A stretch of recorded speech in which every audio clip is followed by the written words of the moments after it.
The Ghost in Me podcast. Welcome back to the Ghost of Me podcast. Cody, how are you doing, good sir? I'm doing pretty good as always, Bob.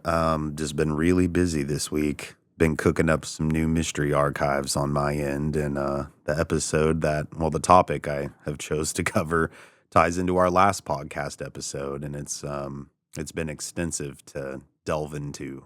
You know, when you told me what you were doing, I'm both very excited, but I'm also very anxious because it's like we discussed during that last podcast. It's an easy topic to get incorrect, and it's a hard one to nail fully, especially as Geraldine stated, new stories and new theories are still coming out to this day, and she's getting more information every week. It seems like. Yeah, I mean, it's an ever evolving story for sure, but I just based the majority of my information from the horse's mouth, so to speak, from Geraldine herself, as well as the book that she sent me, which is the Kelly Green Men Alien Legacy Revisited. I went through that quite a bit. I pulled from that, as well as some other online sources, but definitely the interview that we did with her on the last episode. I just thought she did such a great job, and obviously she's the foremost authority on the case. So hopefully, fingers crossed, I at least got the bulk of it correct. I'm doing my best. Well, I cannot wait to listen. But today's episode kind of came in a weird thought bubble from that episode. Today we're going to talk about the Glimmer Man here, not to be confused with the Mirrored Men. The Mirrored Men, a completely different topic. The Glimmer Men, it's something that's kind of near and dear to my heart because I've had what I would consider an encounter with one of these things, and it also kind of mixes in with my Bigfoot encounter that we had, but the way it kind of ties in is, like most things, through Wright-Patterson Air Force Base in Dayton, Ohio.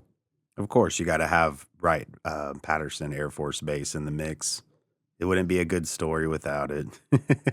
Yeah, so Cody, how familiar are you with Project Blue Book? Do you know what that is, or what that was, rather? Yeah. So I have a vague overview of what it was. Perhaps still is, but definitely what it was. And as far as like specifics, no. I mean, I haven't delved into that side of things in quite some time. Okay, so for the listener here, Project Blue Book was the code name for the systematic study of unidentified flying objects that was handled by the U.S. Air Force from March of 1952 up until December 17th, 1969, allegedly. Hmm. I say allegedly, folks, because there are those out there who still believe that Project Blue Book never stopped and that the Hynek UFO report never really ended when they say it did. Now, don't confuse Blue Book with Blue Beam. That's a very common thing that I see over on TikTok. Oh, for sure. Yeah, people confusing Project Blue Book with Project Blue Beam. Blue Beam is a thought experiment. It's a completely different conversation of basically having a faux UFO abduction scenario to unify a one world government. That's the easiest way I can probably explain Project Blue Beam. Yeah, like essentially imagine more or less an invasion scenario that then, obviously doesn't truly exist, but ushers in a one world government. Yeah. So back to Project Blue Book here. The project was headquartered at Wright-Patterson Air Force Base in Dayton, Ohio.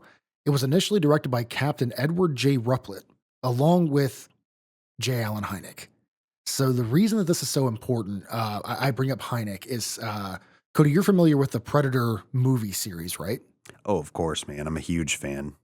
Yeah. So what's funny is I remember watching the OG Predator with Arnold in it, and then I Course. watched Alien versus Predator and had no idea that these two universes kind of intertwined up until that point. I wasn't a real like hardcore fan, I guess.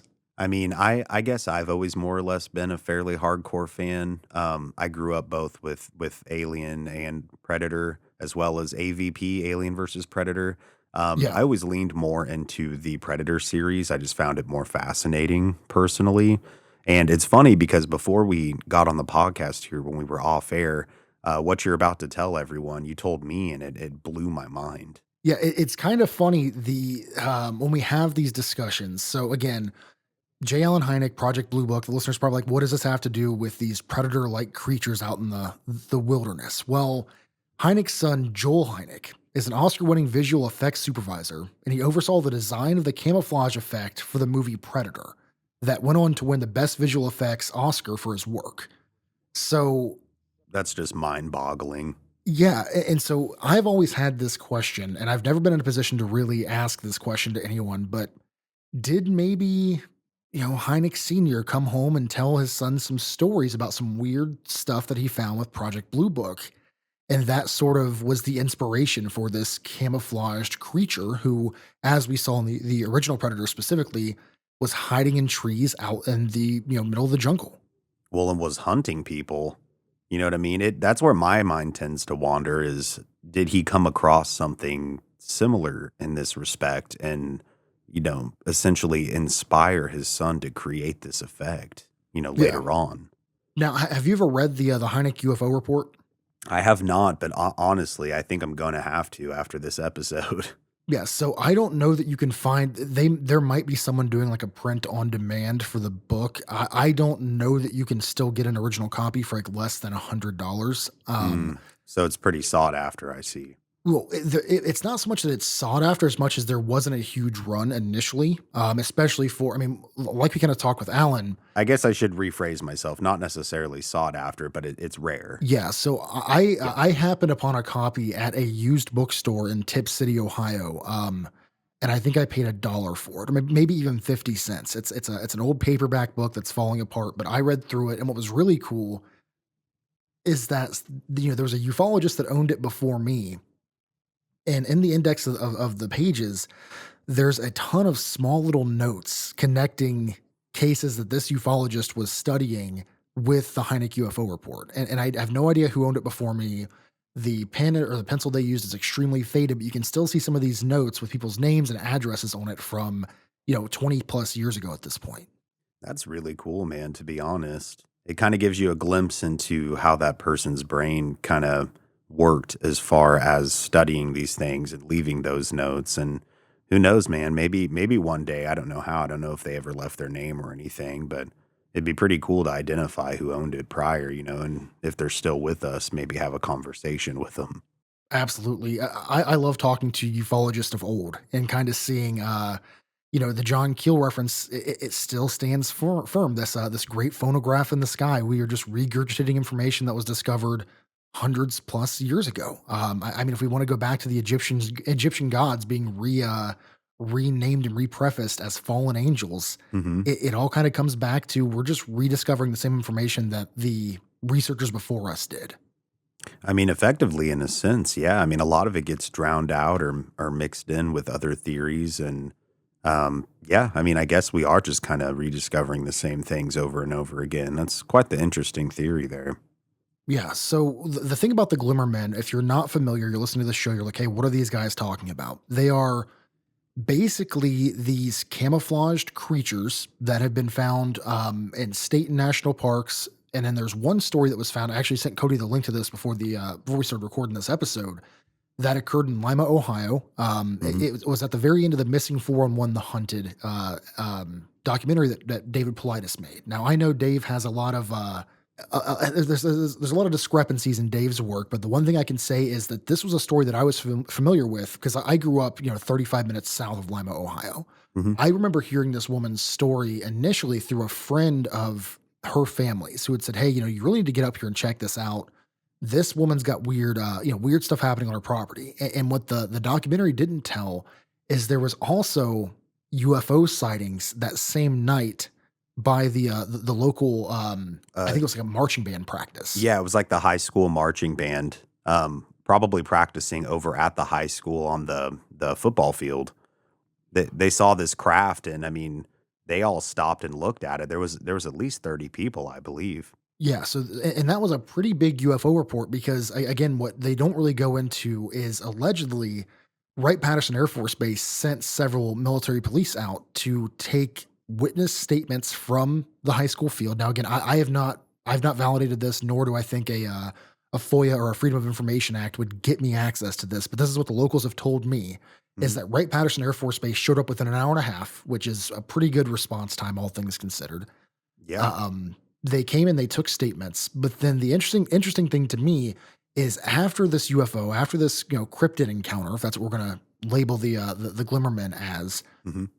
they also began to have paranormal poltergeist like activity on and around the property. Which just leads us back to, is all the phenomena interconnected? Yeah, it's that unified field theory, and again, this is Mhm. something that I found. independently during my investigations. There have been times, especially if we're talking Eastern Kentucky, deep rooted Appalachia. I was honored to meet Tony Felosi and his partner Darla, who these guys do the Haunted Harland. They do a bunch of really cool like ghost walks in the town. But we would look into one thing, a paranormal thing happening. I would go and talk to locals, and okay, well, this alleged power plant is haunted. Well, 3 weeks before we got there just happened to be a Bigfoot that ran right across the road there.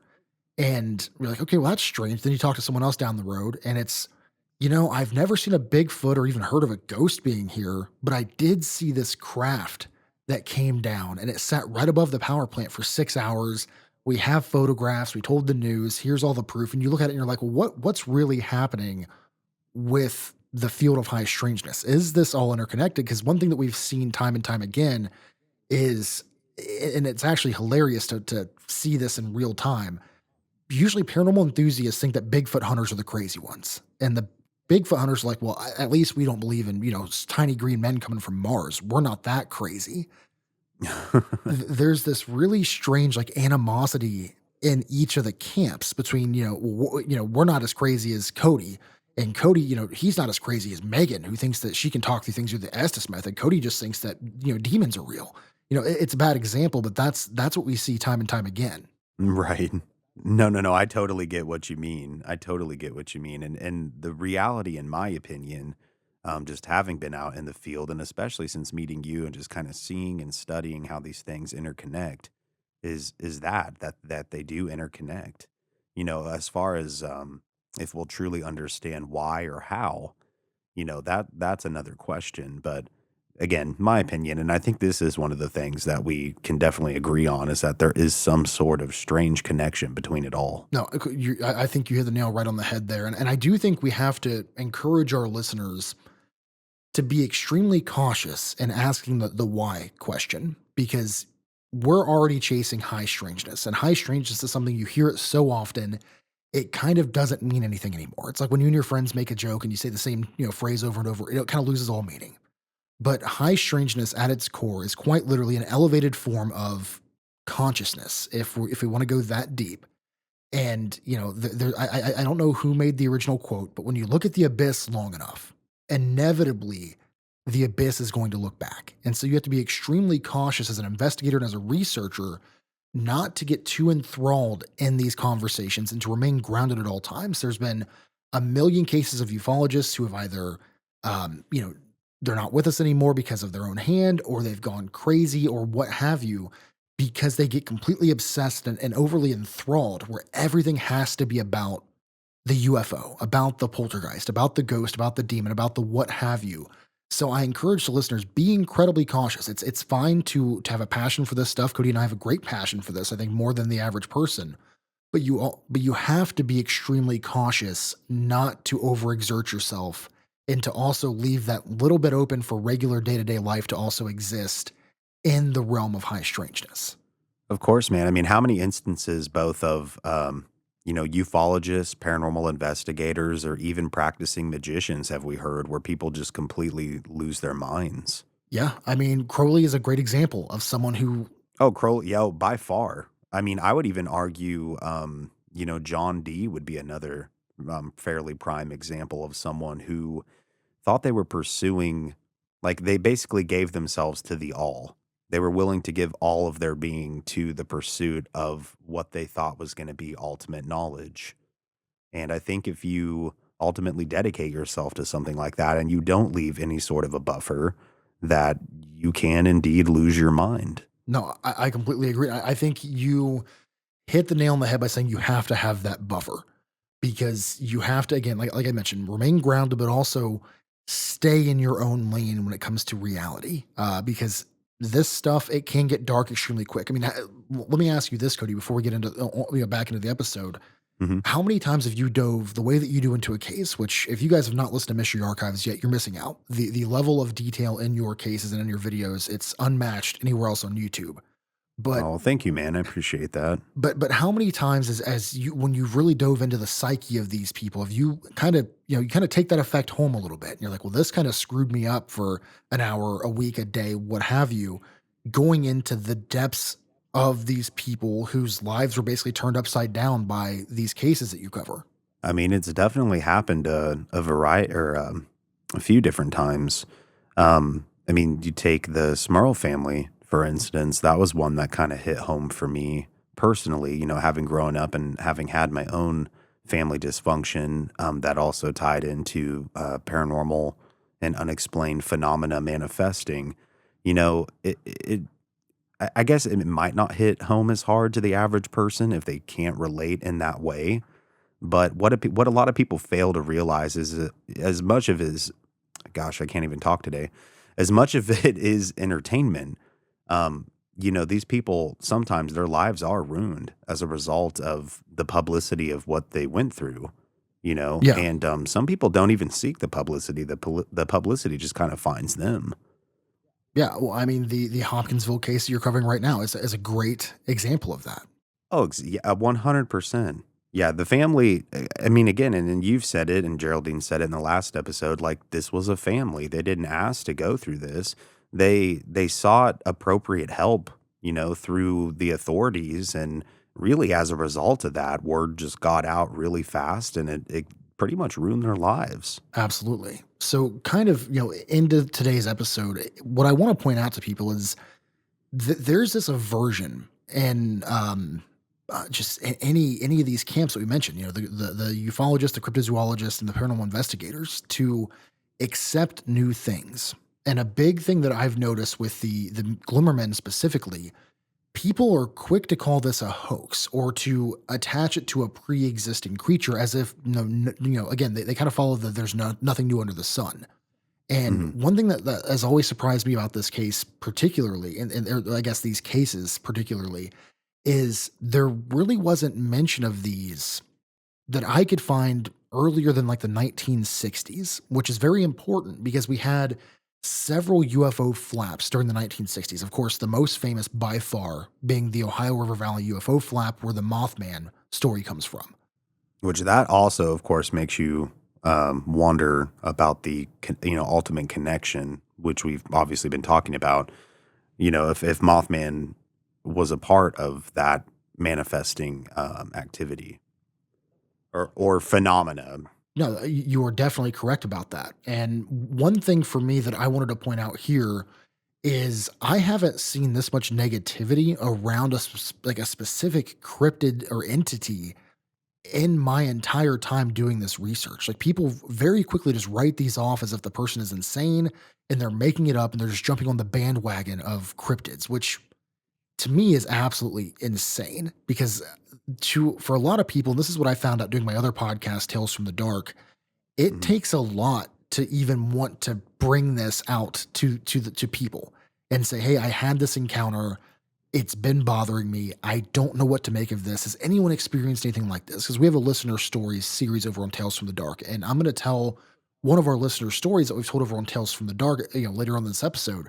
But one thing I've noticed is people are they're afraid of that judgment still in 2025, where I think being bizarre and weird is kind of the accepted mantra, and it's kind of expected for normalcy to be replaced. People are still very afraid to come out and say, "Yes, I've had this encounter," or "Yes, this happened to me," or "Yes, I'm familiar with this for this specific reason." Right. I mean, I'm totally with you. I mean, I think a lot of people. I mean, there's probably so many encounters that we'll never actually know about for that very reason. The person just never came forward. No, and it's kind of heartbreaking because as a researcher, as an investigator into the weird, we can't survive without as much information as humanly possible. And I think it's important for shows like ours to provide that safe space. If people want to send us stories, um, in the next couple of episodes, we'll start providing our email address. We'll put it up over on the YouTube channel so you can send your own encounters in. We'll do a listener story series here. If you want to remain anonymous, that's fine. If you want us to change your name, that's fine. But I encourage everyone, if you had something strange happen to you that you cannot quite understand, you can't come to grips with, and it's bothering you, 1, 2, 10 years later, please reach out to like-minded people and share that. Again, if you have to do it anonymously, that's great. I mean, Facebook has a new feature that allows anonymous posting and I have to preface the anonymous section there. the admins of your groups can still see who did the anonymous post. So keep that in mind. It's not fully anonymous, and Facebook's not very transparent about that. But Mm. there are ways for you to send in things anonymously. And if you have something like this that you want to get off your chest, we encourage you to do so because, again, it not only helps us in our research, but it also helps you to feel a little bit more, I guess, accepted by like minded people. Right. I mean, we're not going to judge you. We're going to take it, serious and try to analyze whatever you send in. Obviously only send in what you're comfortable with, but again, like Bob said, if you want to change your name and or stay anonymous, then that's totally fine. Absolutely. So, Cody, how do you feel about me getting started with my potential Glimmer Man encounter?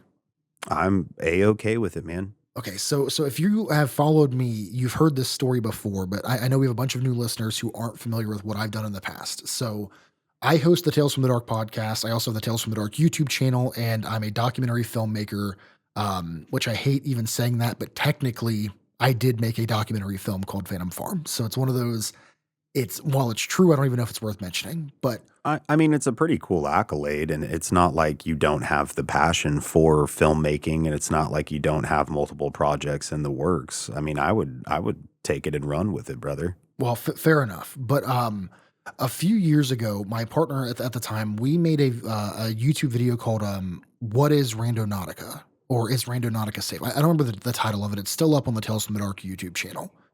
Yeah, I remember Randonautica for sure. Yeah, and while this at its core was not meant to be a investigation into any one particular entity, we weren't looking for Bigfoot or for a not deer or whatever. Mhm. What we were doing was trying to explain to the audience what Randonautica is, how it works, and what confirmation bias really is, and how easily manipulated your psyche is when it comes to confirmation bias. This is not a slight at anyone, but Randonautica, basically what it is it's a thought experiment applicator where you go into the app and you can do anything from I want to see something red, I want to see something spooky, and it will give you coordinates to go to that according to the app you have manifested that into existence. So in the episode we did a few things that were like, I want to see something red.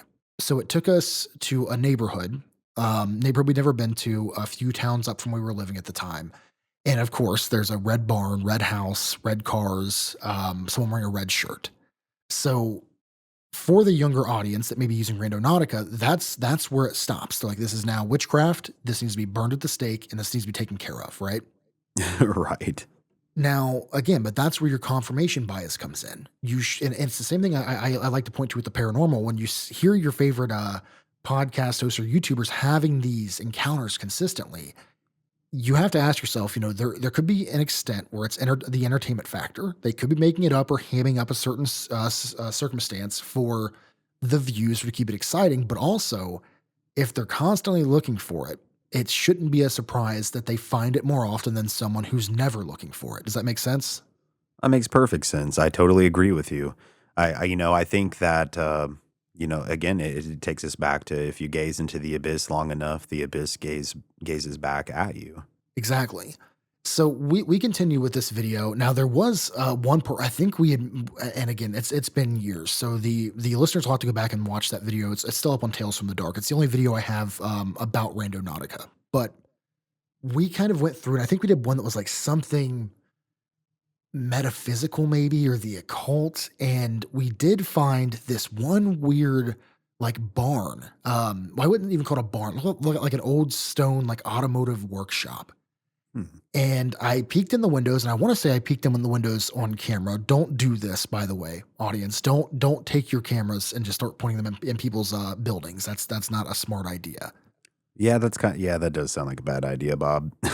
I'm just saying. Yeah, but I want to say that we did see some kind of weird occult symbols. And I want to say one was the Eye of Horus, and there was a few other weird. And again, this is like middle of Ohio, very rural. You wouldn't expect to have seen these. So I'm like, well, maybe Randonautica is something. Because again, up to this point, what I knew about Randonautica is it was getting blown out of proportion by folks on YouTube saying this is how you contact the devil.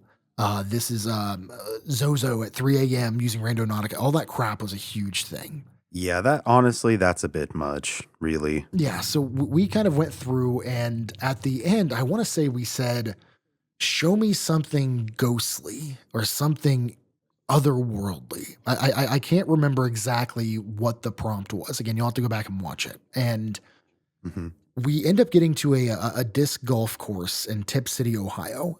It's the only one that's there. And when you kind of arrive to this location, it's like two massive soccer fields. And then surrounding it is a disc golf course. So frisbee golf. I'm not sure what folks call it now, but I've always heard it called disc golf. Yeah, disc golf. Yep. That's what they call it around here, anyways, as well. Yeah. Now to kind of paint this picture, so it's you kind of pull down to this little parkway. There are woods to the right of you when you're driving in. To the left, two massive soccer fields. And then kind of along the soccer fields are several like disc golf hoops or goals. I'm not sure what they're actually called.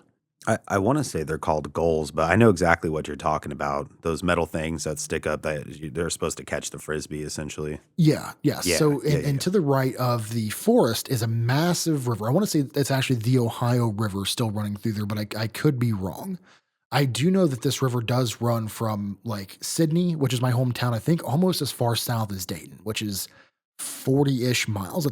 Maybe it might be the Miami River now that I think about it. I think it is the Miami River now that I think about it. But so the river's running there, and we go back to this location, and it's through some pretty thick forest where the pin actually was. Because initially I thought it was at the edge of the disc golf course, at the edge of the soccer basin there, and it wasn't. It was actually inside of the woods. So we had to follow the pathway around, and I kind of get to where an entrance would be, and I use the term entrance very lightly because it wasn't like a desire path. Like it was, you were not meant to go back in these woods, if that makes sense.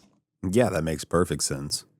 And when I got there, I kind of filmed on the ground. I made a joke. So it was like used women's underwear or something, was like dirty underwear on the ground. I'm like, oh, maybe that's the spooky thing we're supposed to, again, I'm making light of the situation because that's just what you do. Of course, of course. Of And course. we start kind of poking through, and I'm like, well, my partner at the time's like, we're not really at the coordinates. We should probably try and get back to the coordinates. So I said, okay, cool, no problem. And as I kind of walked into the coordinates, I suddenly hear crackling, and I look up and I say, what the F was that? And that was kind of the punchline of the entire video because something had ran from the right side of the screen. I'd say it cleared 15 feet in a matter of seconds. And again, this is through some thick woods. Like you couldn't run through this without getting, scratched all to hell and back. And it would have hurt to run through these, this thicket here. This Right. thing moves faster than I've ever seen anything move in the wilderness. Now, understand, I grew up hunting. I grew up in the woods. I'm very, especially Ohio wildlife. I'm very, very familiar with this. Mhm. And this thing moves extremely quickly. And I remember saying, what the F is that? And I remember freezing. And now, again, I do, there's not a lot of people who do this. And there's that kind of funny joke of, I really do this. And I like to consider myself, kind of on the extremes when it comes to investigating. Like I will go to a location. A great example, Andy Colvin, the author of Flying Saucer to the Center of Your Mind, he made a random post in a Facebook group about Indrid Cold's house. Within 30 minutes, I was in the car going to investigate where Indrid Cold allegedly lived outside of rural West Virginia. I mean, That really is a bit of an understatement. Like, I think that helps encapsulate things, but I mean, he is completely serious when he says that, guys. I mean, the amount of adventures, even thus far, and the short time we've known each other in person, we've been to some places, and you're definitely the first to spearhead going out somewhere. Whether it's new info or incoming sighting reports. I mean, there was a few times I'm pretty sure we left one location and went to another because there was an incoming report that was, hot. yeah. Another great example. There was a time that this was a few years ago. I was down in New Orleans, and we were taking like a winter vacation. I mean, the year had just really beaten me down. I was working consistent 60-hour weeks for like easily 10 straight months. And That sounds a little familiar now. Yeah. So we were down in New Orleans, and I get an email saying, "Hey, did you see this Reddit post about Somerset, Kentucky?" I said, "No, I didn't." So I took a looked at the Reddit post, and I'm like, "Oh, interesting. Let's pack up and leave right now to go to Somerset, Kentucky, because allegedly someone had found some three-toed footprints outside of a cave that you and I have visited since." Um, That doesn't surprise me, yeah. actually. But that evening, allegedly, folks saw some all black Suburbans and some Men in Black style potential agents, three-letter agency folks in the area after the sighting went public. So, of course, I packed up from vacation straight to Somerset. I drove nonstop, got there. That night, we got to the hotel. I literally checked in, threw my bag in the hotel, was back in the car, and went to go look for this stuff. It's That sounds about right. Not even having been there for that one, that sounds that's very Bob of you. Yeah, but it's also one of those things that I encourage everyone to check your obsession, because at that time I had just gotten really back into the paranormal. I got out of everything and really just went into corporate America head first. I'm like, I'm gonna do the American dream. I have the college degrees. I'm gonna have the white picket fence, the wife, the kids, and that's it. I'm gonna be happy. And then a payphone, of course, erupts, and that turns me back into Cody and I recording this episode, in 2025. But I mean, you're not wrong. but I kind of digress here. So we, walked up into these coordinates, and this thing moves. And the reason that I froze is it's not often that I see people that are as big as I am. Because when I see someone taller than me, I just assume they're going to die soon, that they're in ever ending pain, and that this is rough. Again, this is not like a humble brag. This is literally just No, you're a big dude, bro. scientifically speaking, people aren't usually, 6'5", 6'6", and 340. That's not a real common, you don't see that very often going out in the grocery store. No, definitely not. Not on average. Yeah. And something you never see is when you're in the woods seeing something as tall, if not taller than you are, moving that quickly. Now, when I saw this thing, I didn't see it initially. I did not see where we ended up doing like a follow up, went back and found like a small little perfectly circular nest looking area. I didn't see it initially, and I have went through this footage hundreds, if not thousands of times. I've sent it to fellow hunters, other YouTube channels. We're all in agreement this was not a deer, and whatever it was, you couldn't see it initially until it moved. And that's a very common theme with these glimmer men is you Mhm. don't see them until that they're using that active style camouflage. Now, am I saying that that I saw a predator like creature, a glimmer man? No. What I'm saying definitively is I saw something I can't explain that was larger than I was and moved faster than any deer I've ever spooked. And again, I've done everything from muzzleloader to bow hunting with deer. I know how fast they are, especially when they're hit or they're scared. I'm very well versed in that. This thing was larger than me. And the second follow up video we did for Patreon, I proved it by standing exactly where it took off from. And this thing was probably, I'd say, another shoulder width above my head before it started running. And you can kind of see its arms pumping. You see a Gatorade bottle fly up in the air. And that was the thing that we could not make sense of. And any hunter I sent it to said, this could have been any one thing, with the exception of deers don't pump their arms if they're standing on their hind legs. No animal, with the exception of a gorilla, really moves the way that this thing moved. And it's the Right. fact that you cannot see it until it starts to move. Now, if you're gonna watch this video, because I get comments every time I tell a story, a new comment, I can't see crap, you're full of it. Stop telling the story. Watch it on a computer or an iPad. Don't try and watch it on your phone unless you can zoom in on your phone. It's very hard to see. But I slow it down. You can definitely see the bottle fly up in the air, and you can see this black wisp of something move so fast that even when I slowed it down, I think 160x, it still moves fast enough that you can't really see what you're looking at. And to this day, I have never encountered anything quite like that before. I've been in plenty of areas where the forest suddenly goes quiet, which is the telltale sign of a predator. Folks are very aware of that, especially if you're an outdoorsy person. Oh, absolutely. But I've never experienced something quite like that, with the exception, and I'm going to spare some details here. But there was a time that I was out with Megan, who is Cody's partner, Hmm. and we were in the Trail of Tears State Park. I'm pretty sure it's Trail of Tears. I think it's the state. I think it's a state park. I don't think it's a national park. No, yeah, I think it is a state park. I know exactly where you guys are at. We've been there a few times. I know I've done a couple live streams from there too. The a few or so odd times we found ourselves out there. Yeah, and again, I will spare some of the more intimate details because Meg's not here to kind of approve or give us the disapproval for what we can and can't speak about. Hmm. But we were doing an Estes method, and we were in alleged contact with something that did claim to be watching us from the trees. And now, again, I wish Meg was here because she could kind of explain this a bit better. But I know at one point she did look up at the tree, and where you should have been able to see the moon through the trees as you could the rest of the branches. Hmm. There was one part that she could not see the moon through the trees, and it was kind of a weird, like almost hollow see through. Right. And she had that encounter. Now, again, I may be all in, but Meg is all in. Like we have to chain her down sometimes to stop her from bringing demons back to Kansas. It's it's really funny you mentioned that because she recently started a new job and she just finished her second week there. And in order to celebrate, not like most people, like, hey, let's go out to dinner or hey, let's go do XYZ. She's like, hey, can we go out to some creepy place and do some Estes method? So I was like, sure. So that's actually what we ended up doing last night.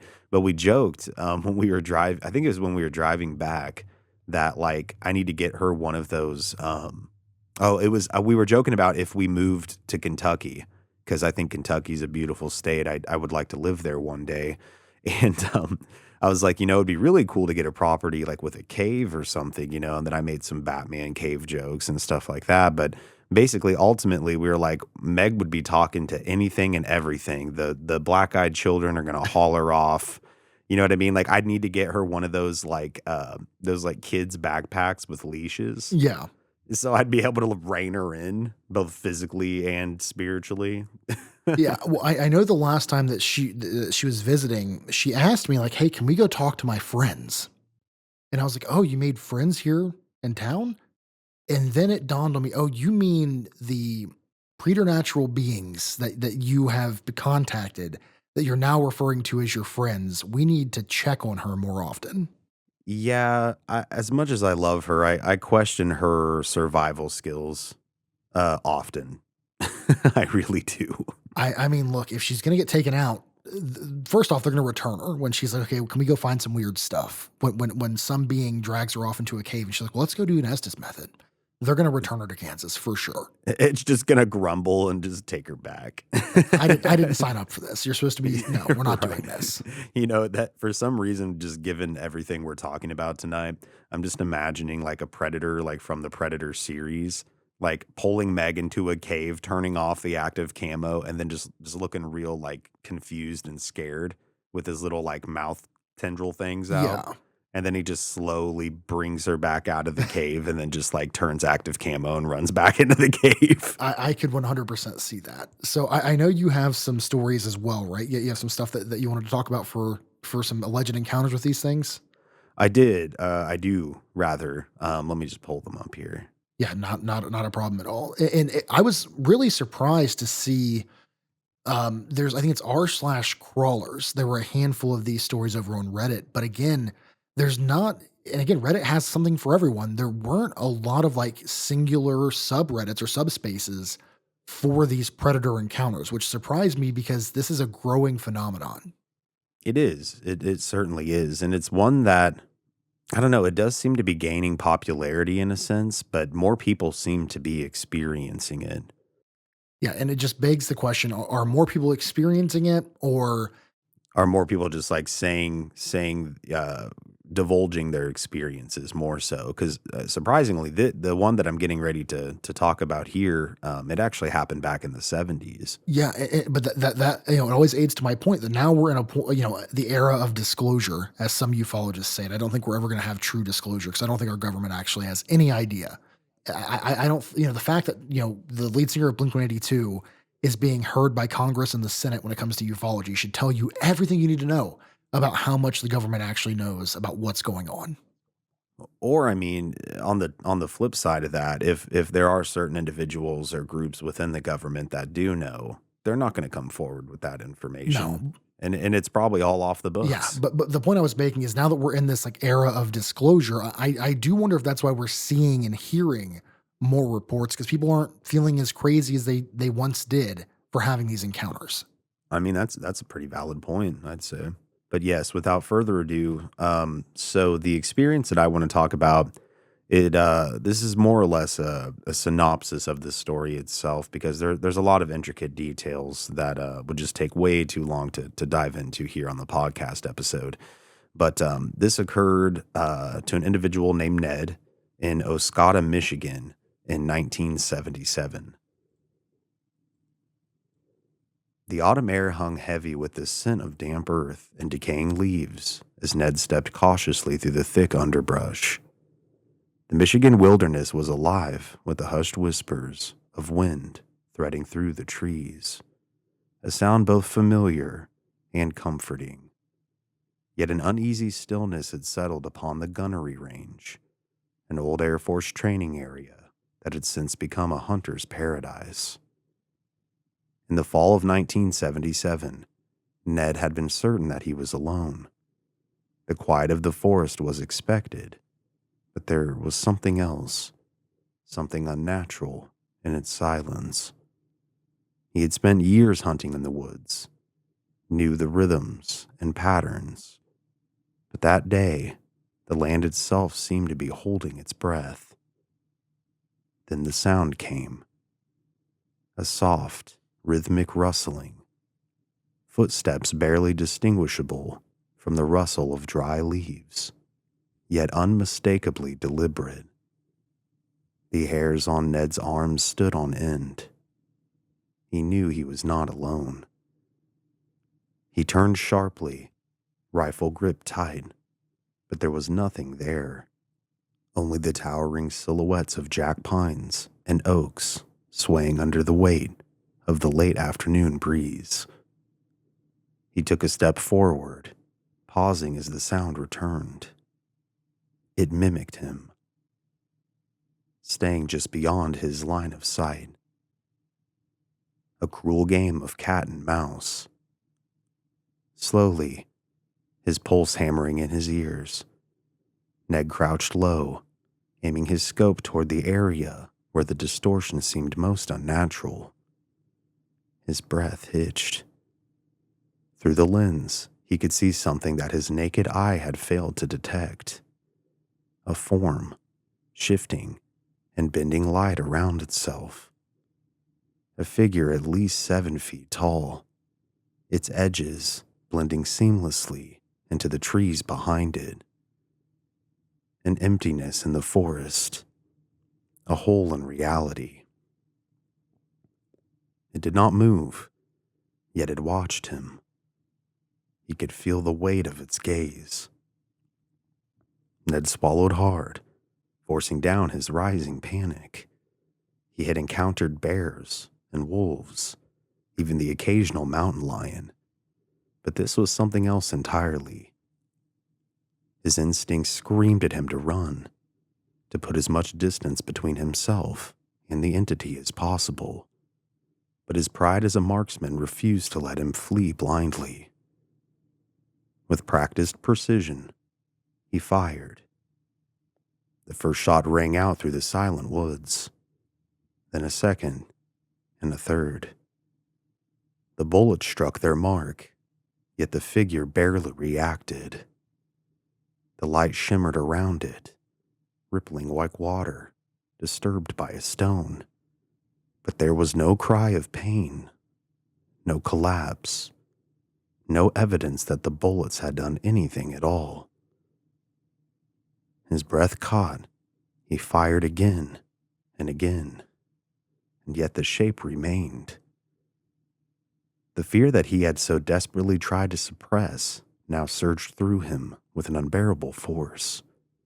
His hands trembled as he fumbled for his sidearm, unloading every round he had left into the shimmering void that stood before him. Nothing. Then it moved. A subtle shift, like a mirage breaking apart and reforming. A realization struck him with bone-deep terror. He had not frightened it, and he had not hurt it. He had simply made it aware. With a ragged gasp, Ned turned and ran. His legs carried him blindly through the forest, crashing through branches, stumbling over roots, heedless of the pain lancing through his limbs. He heard nothing behind him, yet he knew he was being followed. He could feel it in the cold breath of the wind at his nape and the oppressive weight pressing against his chest. By the time he burst onto the dirt road, his cousins were already there, drawn by the frantic echo of gunfire. He collapsed to his knees, retching from exertion and fear.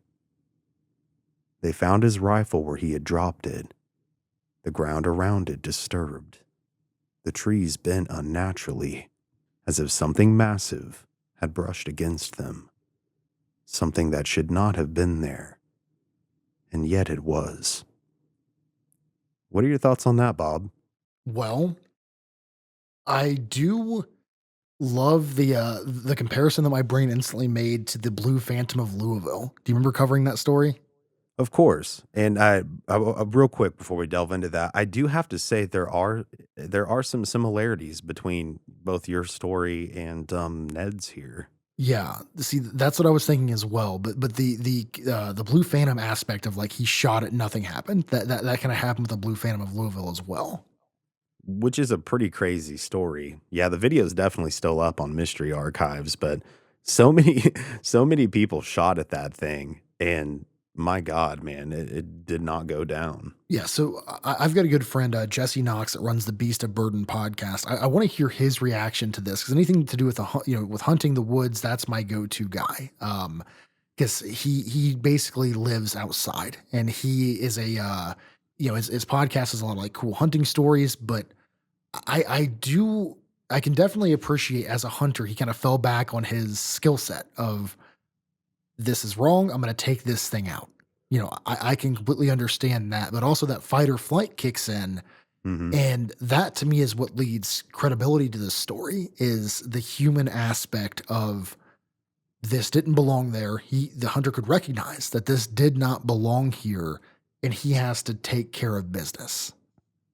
Or at least try before he makes a run for it. The other thing that I love about these stories, Cody, and we're going to see this, 'cause I've got a couple more I want to share with you. There's a lot of shocking similarities here that we see a lot in Bigfoot cases as well. Because, basically every community, every part, every region in the world has their own, whether it be the Yeti or the abominable snowman or the skunk ape.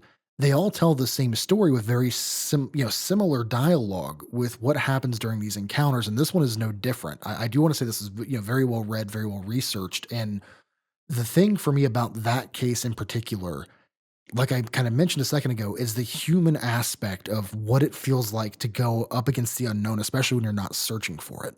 Well, and it's particularly interesting because, I mean, one can only assume this guy is super versed, not only with the wildlife as mentioned, but, hunting in general. And I'm assuming the area as well. Yeah. You would think that if this wasn't something completely out of the realm of the known, that he wouldn't have been so freaked out that fight or flight may not have kicked in like it would have, or like it did, Yeah. rather. Okay, so I've got one here. This comes from a listener stories over on Tales from the Dark that was sent in. And it just says my father, stepmother, and little brother and I were out hiking the local mountain range. We were done hiking and heading back to my dad's 1980s Ford Bronco. I goaded my brother into racing back to the truck, and I was in the lead with him behind me, and then my stepmother and dad in that order. When I rounded the bend, I saw a predator-like cloaked humanoid creature by the car. I only noticed it when it bent over and the sun bounced off of it. When I saw this, I turned and yelled. He's to my dad. Then he turned and screamed, "Run!" And we all started running. My dad said he saw it too, and we hid next to a downed tree and some tall grass. We got trapped there for a while we heard this thing looking for us. An hour or so passed, and then we ran to my dad's car and he sped off like he was in a race. That's it. It was a short and sweet encounter that he had, but the aspect of waiting with your family while you're hearing something, assumingly a predator, searching for you, I cannot imagine the next level terror that family had to feel. Right. I mean, short, sweet, and to the point, but when you put yourself in their shoes, that had to have been absolutely terrifying. Yeah, and it Hearing this unknown humanoid creature searching through and searching around, possibly for you, I'll pass. now let me ask you this, Cody, as an investigator, do you put more, I guess, authority or credence into stories like this, where this was a family outing, a gathering with no interest in the paranormal, that wasn't what they were looking for, and it found them? Or do you put more, I guess, weight into an investigation where the point is going out to try and find the unknown? Well, I mean, I do think there is a certain sense of weight to both of them, but I do feel like if someone goes out looking for something, the odds of them finding it are much higher. So it does lead you to believe, or at least it leads me to believe that, also considering it was a submitted story to your other podcast, Tales from the Dark. You know, if you're just out as a normal family trying to have a nice time somewhere and yet something terrifying and extraordinary happens, to me that holds a little bit more weight. Yeah, absolutely. So let me ask you this, and this is, I kind of wanted to avoid this until the end, but these predator like creatures, they seem to be sighted in areas of high missing persons cases. And I say this because we're going to talk about the last story I have here for us for you in the episode. Is it comes from the San Bernardino National Forest, and for about a year straight, I narrated and covered and wrote missing persons content, and it's something that I can no Mhm. longer do. I don't have the same passion for true crime as I do the paranormal. That's reason number one. But also the psychological impact that covering these cases had on me was an extremely negative one. Because the cases I covered, they did not, except for I'd say 1 out of every 50 had a positive outcome. I kinda had to shy away from that content going forward, but I did find a lot of cases, there was an overlap where in these same national parks, in these same areas that these folks went missing, there were also these predator creature sightings. Do you personally think that those 2 could be interconnected? Do I personally? Yeah, I do. Um, like there's a lot of weird theories, but when you look at like the side by side maps of these things, if you were to map the Glimmerman sightings, where our national parks are, and then also overlay it or put it side by side with a map that shows where people have gone missing. I think people would be pretty stunned at the similarities as far as, seeing essentially where the sightings are and then seeing how many cases of people going missing and then looking at the time frames as well is also crucial to understanding that. Absolutely. Will I ever understand exactly why that is? Possibly not, but I do definitely think it's worth looking into. And I was going to mention, I used to cover missing person cases as well. And it just, for me, for someone who, at least tries to have a conscience, no, I have a conscience. It weighed too heavily on me as well.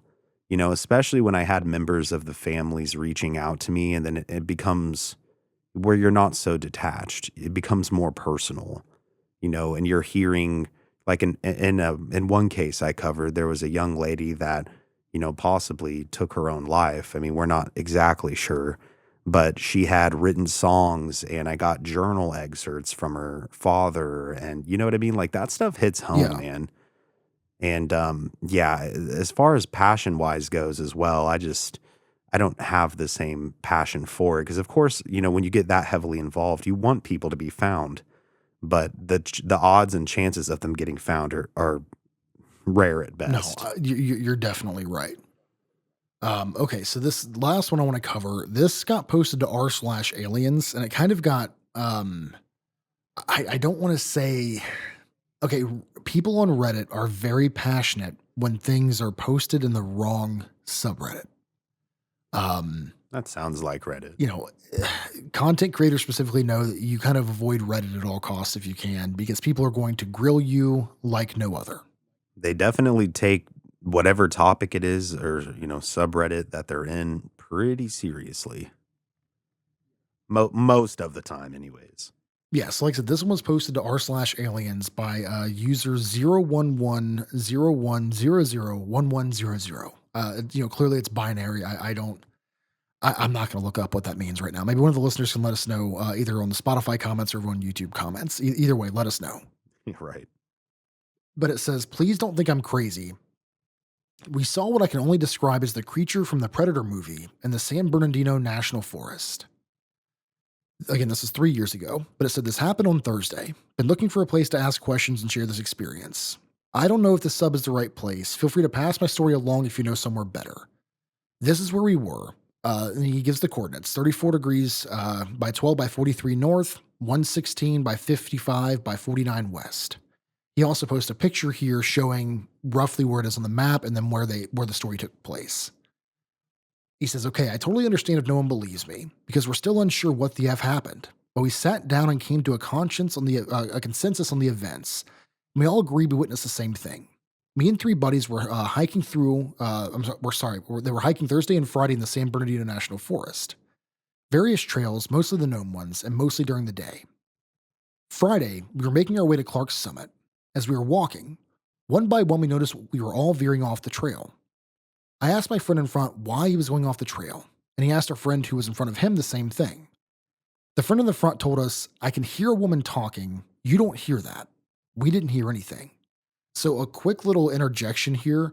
One thing I've noticed diving into these stories is they are usually accompanied by another factor of the paranormal. And so, one of the big ones going back from the 60s till now has been a baby crying or a baby screaming in the woods. And people, of course, our maternal instincts kind of kick in and we want to go and investigate and make sure these things are okay. And we talked about this on another episode. I think the what's watching us from the woods episode.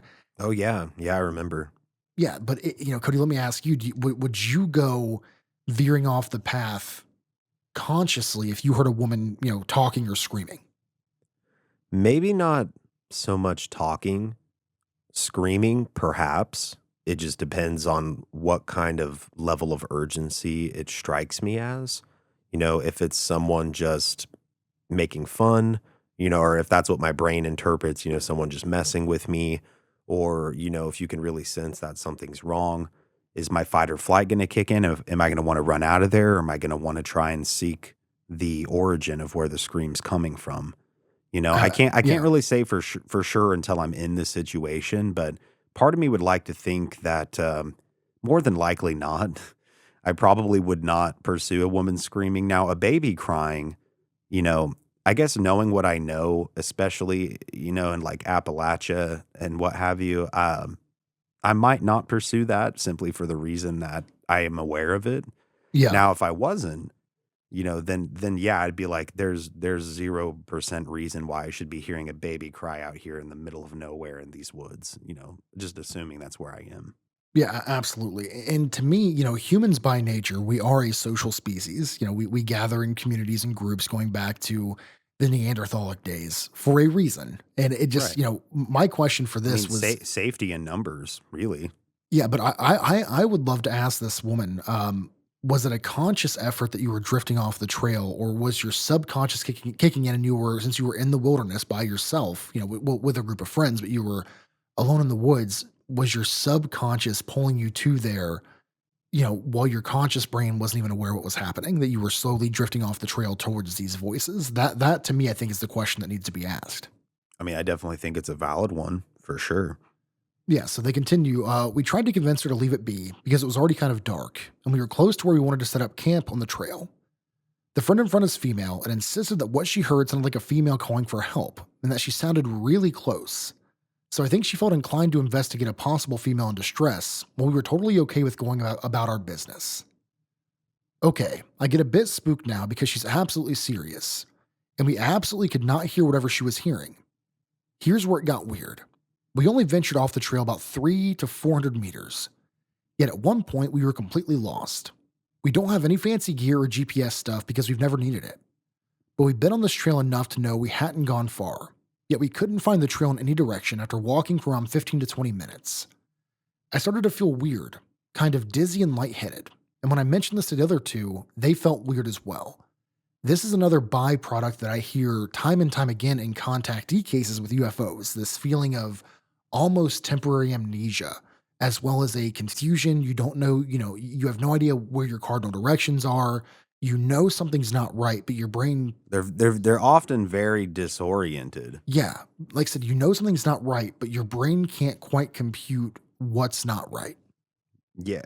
It was like something had changed the environment around us or moved us somehow to another location. I had no idea which way to go now, and it was fully dark. My female friend said the woman's voice had said, "I'm over here and please help me." She said it sounded like she was hurt or crying. So here we are, somehow lost after only walking for 20 minutes off a large trail because my friend is hearing voices. We decided to stop walking in any direction because the last thing you want to do at night is get even more lost. We had 2 tents and sleeping bags in our packs, so we found a clearing and set up. We figured once the sun was out, we'd easily find our way back to the trail. Before we could even lay down to rest, I noticed a tree near us was moving as if something was climbing it. It was really dark and I wear glasses, so I really struggled to see. So I called them over to see. I thought it was an animal at first, but it wasn't an animal. It wasn't anything. I could see the outline of what roughly looked like a human shape, but it was transparent, like completely see through. The best way I can describe it is the way that heat waves look on the pavement in the summer. You know, that wavy liquid effect. Dude, that's such a good description of it. Yeah, 100%. They saw it too. My male buddy said, "What the F are we looking at?" when he finally spotted it. They all said the same thing. It was transparent, but still visible due to the foliage around it being displaced and moving as it moved. Now, this is really interesting that this thing was getting closer to them. And I want to point out the fact that they are adamant that they weren't very far off the trail when they saw this thing the first time. Because there's a lot of stories that take place in the woods surrounding, the temporary amnesia, but also discussing the portals that allegedly exist in our national parks, where people walk through them inadvertently and end up completely in a different, sometimes they have missing time or a completely different part of the park that they know they were nowhere near. And so to me, you have a multitude of phenomenon happening here at the same exact time. I mean, absolutely. We all just stood stone still, whispering theories back and forth as to what we were seeing. I thought maybe it was some kind of optical illusion, but they both immediately jumped to aliens, of course. The thing just sat there, perched on a large branch about 50 feet up. It's like it was watching us as we watched it. The other oddity is that this thing was staring at us for around 10 minutes. During this, we noticed the entire forest sounds we'd heard prior had stopped completely. I mean, the only noise was us talking and the leaves under our feet. The hairs on my neck stood up, and I had goosebumps all over when I realized this. This is when I knew that something was truly wrong. After about 10 minutes of us standing there, whatever the thing was started to climb up the tree even more, until we could no longer see it. We approached the base of the tree slowly and walked around in a circle with our necks bent up trying to see this thing. It was too dark, and the trees were too close for us to see the top. We didn't hear it jump to another tree, so we assumed it was still up there. We were all too spooked, obviously, to camp right underneath whatever this was, so we gathered our stuff and started walking towards the moon. I kid you not, after only 5 minutes of walking, we were back on the trail. I literally dropped my bag and said, "What the F," out loud. We all stood there confused, looking around and trying to confirm what we were seeing. My buddy likes to joke and said maybe we walked through some hallucinogenic spores and had imagined all of that. I highly doubt that, but whatever happened, I highly doubt that as well because, I mean, what spores are hallucinogenic that you're aware of? I mean, I'm sure they exist somewhere, but I mean, what are the odds of that? yeah, well, even if they exist, the fact that the entire group had the same paranoid delusion, that's much more rare. And there have been studies with hallucinogenic drugs, specifically DMT and psilocybin mushrooms. Oh, for sure. The shared consciousness effect, it's pretty rare, even in those studies. Giving these to people on purpose. For sure, man. So he goes on, "I highly doubt that. But whatever happened, it seemed kind of, I guess, predatory. Like it seems like something was luring us or trying to confuse us. My friend still thinks we were screwing with her about not hearing the woman she claimed to hear. Was it that thing that we saw imitating a woman? How did we get so lost so close to the trail? This was easily the weirdest thing I've ever experienced in the wilderness. We still don't have a good theory about what it was that we saw. It may not have been an alien, but whatever it was humanoid and was 100% transparent. Somehow. And able to climb a really large tree with ease without making much noise. I would love to hear any theories about what this may have been. Has anyone else seen anything like this in the woods? And he says, Edit, I feel I need to mention no drugs were consumed during this hike. I mean, definitely an important note for sure.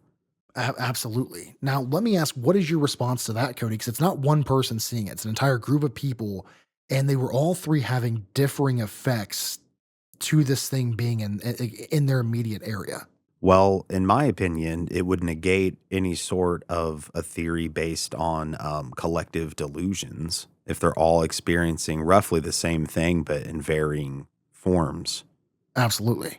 You know what I mean? And like, yeah, I guess it makes sense to kind of try and gravitate towards something like some sort of a hallucinogen or spores or what have you. But I'm just sitting here trying to think of what spores cause hallucinations that could even be in that general area. You know, like the odds of that are extremely low. Yeah. You know, I mean, of course, the odds of it being something unexplainable, you know, on average could possibly be low as well. But my brain tends to gravitate towards that as being the answer versus spores, hallucinogenic spores. Yeah, no, I'm in the exact same boat. But with that being said, I think that's a great place for us to end this episode. I want to hear your guys' theories. Like I said, I'll make sure you guys can leave a comment over on Spotify. Let me know what you think of these stories for one and two. Have you ever had an encounter like this? Same thing with YouTube. And if you guys do want to support the show, we're still a young show. The best way to do that is to give us a 5-star review if you're over on Apple Podcasts or if you're on Spotify. Leave comments, share the show with your friends. We're trying to kind of establish a good baseline here for varying episodes. If there's a topic you want to hear, let us know as well, either in those comments or over on Spotify. And we're definitely open to those suggestions. For sure, guys. And, you know, subscribe to us on YouTube and take advantage of the comment system, whether it's on YouTube or, like Bob said, on Spotify or Apple. You know, let us know. Let us know about your experiences. Let us know about your thoughts. You know, I always enjoy reading them for sure. No, I do as well. And the last thing I want to mention, we do have a Facebook group. It's The Ghost and Me over on Facebook. Feel free to join. Cody and I are in there. We'll share some cool memes. We'll share some stories. If you guys have any encounters you want us to cover, that's a great place to send them in as well. Or if you have any topic ideas, just let us know over there on Facebook. Absolutely, guys. You know, follow us where you can. And yeah, hopefully you'll check out our other shows as well and just help us get this one where it needs to be so we can keep it going. And overall, we greatly appreciate your support. Absolutely. Well, thank you guys so much for taking the time to listen, and we will see you guys next week. All right. Thanks, guys. Have a good one.